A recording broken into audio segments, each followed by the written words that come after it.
दोस्तों, क्या आपने कभी सोचा है कि जब इंसान मर जाता है तो उसके साथ क्या होता है? क्या मरने के बाद दोबारा आत्मा घर वापस आती है? और आखिर मरने के बाद शरीर में क्या बदलाव आते हैं? क्यों मरने के 13वें दिन 13वीं मनाई जाती है? मरने के बाद आत्मा कहाँ जाती है और आत्मा के साथ क्या होता है? अगर आप भी इन्हीं सारे सवालों के जवाब जानना चाहते हैं तो चलिए फिर आज हम आपको बताते हैं। हर कोई यही जानता है और यही मानता है कि जिंदगी एक बार मिलती है, लेकिन हकीकत तो ये है कि इंसान को मौत भी एक बार ही मिलती है। मरने के बाद इंसान को दोबारा कभी जिंदगी वापस नहीं मिलती।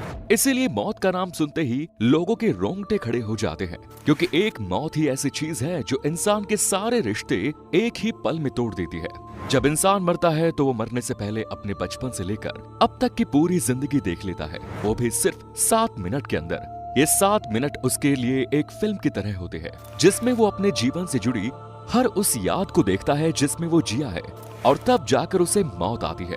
ये बात हकीकत है। साइंटिस्ट्स ने भी इस बात का दावा किया है कि मरने से पहले इंसान को ये सब एक सपने के रूप में दिखाई देता है।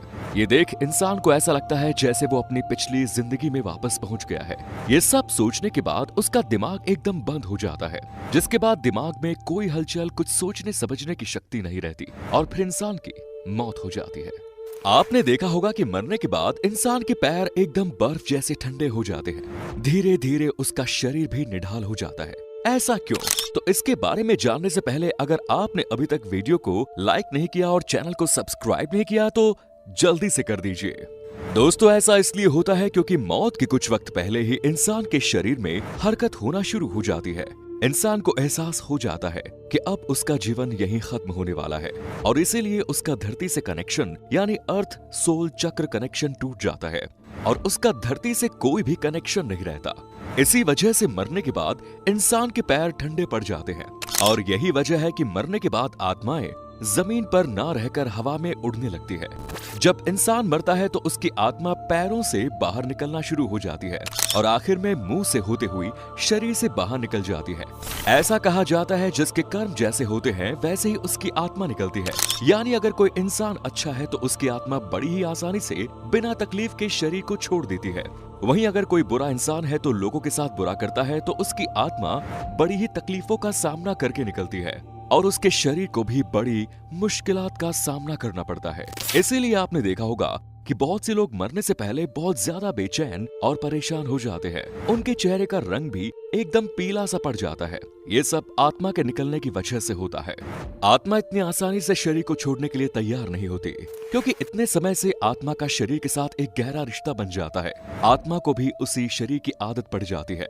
मरने के बाद आत्मा कुछ समय तक शरीर के पास खड़ी ही रहती है, और जब उसके घर वाले उसे देखकर रोते या चिल्लाते हैं तो ये सब इंसान को महसूस होता है, लेकिन वो कुछ कह नहीं पाता और बस इनके रोने को सुनता रहता है। ये आवाजें इंसान को शोर जैसी सुनाई देती है, जो उसको काफी परेशान करती है, और हर एक घर वाले से बात करने की कोशिश करती है। उन्हें अपना बात बताना चाहती है, लेकिन कुछ नहीं कर पाती। अब बारी आती है आत्मा के परलोक जाने की। इसके लिए भगवान 2 यमदूत जमीन पर भेजते हैं, जो उस आत्मा को अपने साथ परलोक की यात्रा कराने के लिए ले जाते हैं। यमदूत उन्हीं लोगों के साथ बुरा बर्ताव करते हैं जो पापी होते हैं या फिर दूसरों के बारे में हमेशा बुरा सोचते हैं। इसके बाद दोनों यमदूत उस आत्मा को अपने साथ परलोक लिए जाते हैं। पहले इस आत्मा को एक गुफा से होकर जाना पड़ता है, और फिर बाद में परलोक का रास्ता दिखाई देता है। लेकिन इस रास्ते से पहले ही आत्मा को एक नदी जिसका नाम है बैतरणी, इस नदी को पार करना पड़ता है। इस नदी में पानी नहीं होता, बल्कि भड़कती हुई आग होती है। यहाँ पे इंसान के कर्मों का ही हिसाब होता है। जैसे जो कर्म करता है वैसे ही उसके साथ होता है। इसके बाद आत्मा को परलोक लाया जाता है, जहाँ यमराज उसका हिसाब करते हैं और चित्रगुप्त से उस इंसान के किए हुए कर्मों का सारा हिसाब मांगते हैं। चित्रगुप्त के पास हर एक इंसान का सारा लेखा जोखा होता है, जिन्हें वो यमराज के सामने रख देते हैं। अब यहाँ भी इंसान के कर्म ही उसका साथ देते हैं। अगर कर्म अच्छे होते हैं तो वो एक भला इंसान होता है, तो उसे स्वर्ग में भेज दिया जाता है। लेकिन अगर वो एक बुरा इंसान है जिसने धरती पर बहुत से पाप किए, तो उसे नरक में फेंक दिया जाता है। नरक भी 36 तरह का होता है। ऐसे ही कुछ समय पहले एक आदमी मर गया था, और उसे 2 यमदूत उठाकर अपने साथ ले गए। इस शख्स ने बताया कि जब मेरे अंदर से आत्मा को खींचा गया तो ऐसा लग रहा था जैसे किसी मुलायम कपड़ों को कांटों पर से खींचा गया हो। मुझे बहुत तकलीफ हो रही थी। उसके बाद मुझे परलोक ले जाया गया। वहाँ रास्ते में एक नदी पड़ी, जिसमें आग और बहुत सारे कीड़े मकोड़े थे। मुझे उस नदी को पार करने के लिए कहा गया। अगर मैं उसे पार न करता तो यमदूत मुझे मारने लगते। मैंने बड़ी मुश्किल से उस नदी को पार किया और फिर मैं परलोक पहुंचा, जहां एक बहुत बड़ा दरवाजा था। वो दोनों यमदूत बाहर रुक गए और मुझे अंदर भेज दिया गया। सामने यमराज बैठे थे। उनकी आवाज इतनी खतरनाक थी कि मेरे होश उड़ गए। उन्होंने यमदूत से कहा कि इसे क्यों ले आए, इसका अभी तक वक्त ही नहीं आया। और फिर मेरी आंखों पर पर्दा डाल दिया गया। जब मेरी आंखें खुली तो मैं अपने घर वालों के बीच था। ये एक सच्ची घटना है जो आज से ठीक 10 साल पहले पूरण सिंह के साथ हुई। ये सिर्फ एक ही घटना नहीं, बल्कि साल दर साल साइंटिस्ट्स के सामने ऐसी बहुत सी घटनाएं सामने आती रहती है और ना जाने कितने लोग मौत को छूकर वापस आ जाते हैं। तो वहीं कुछ लोगों का कहना है कि जब वो मर गए थे तो वो एक अलग दुनिया में पहुंच गए, जहां बहुत रोशनी थी। कुछ अलग लोग थे जो उनसे कह रहे थे कि अभी तुम्हारा वक्त नहीं आया है। ऐसे ही और भी लोग हैं जिनका कहना है कि मरने के बाद उन्हें अलग सी चमक, खुशी का एहसास होता था। साथ ही उन्हें बहुत प्यार भी मिलता था। क्या आपने कभी सोचा है कि मरने के बाद इंसान के शरीर को अकेला क्यों नहीं छोड़ा जाता? इस राज के बारे में जानने से पहले इस वीडियो को अगर अभी तक आपने लाइक नहीं किया और चैनल को सब्सक्राइब नहीं किया तो जल्दी से कर दीजिए। गरुड़ पुराण के अनुसार ऐसा माना जाता है कि अगर डेड बॉडी को अकेला छोड़ा जाता है तो उस पर दूसरी बाहरी शक्तियों का नकारात्मक ऊर्जाओं का वास हो जाता है, यानी भूत प्रेत उस आत्मा पर कब्जा कर लेते हैं और पूरी तरह से आत्मा उनके वश में हो जाती है। इसीलिए न रात के समय में शव को अकेला छोड़ा जाता है और न ही दिन के समय में। अब बात करते हैं 13वीं तक पिंडदान क्यों नहीं किया जाता, इससे आत्मा को क्या फायदा होता है।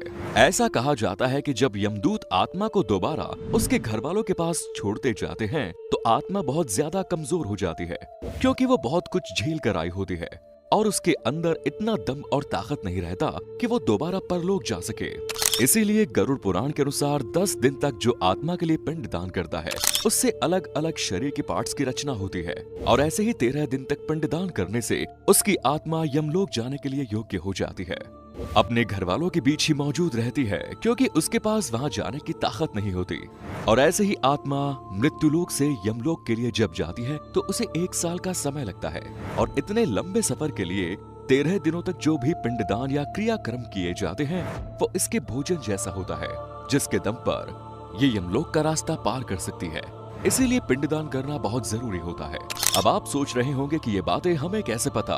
ये सुनने में भले ही एक परियों की कहानी लग रही है, लेकिन ये सब सच है, क्योंकि मरने के बाद का खुलासा खुद गरुड़ पुराण में किया गया, जो कि एकदम सच है। वैसे दोस्तों, क्या आप जानते थे मौत के बाद क्या होता है? और इस पर आपका क्या कहना है? कमेंट सेक्शन में जरूर बताएं। चैनल को सब्सक्राइब जरूर करें। धन्यवाद।